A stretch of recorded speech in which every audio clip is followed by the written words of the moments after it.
A survey from Marquette Law School finds the economy is still the dominant issue on voters' minds this fall.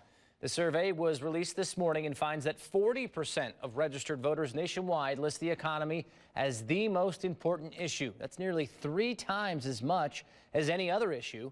The next most important issues to voters is immigration at 15%, abortion at 12%, Medicare, Social Security, and fair elections tying at 8%. The survey also finds that Kamala Harris and Donald Trump are in a statistical dead heat, with Harris just 1 percentage point ahead.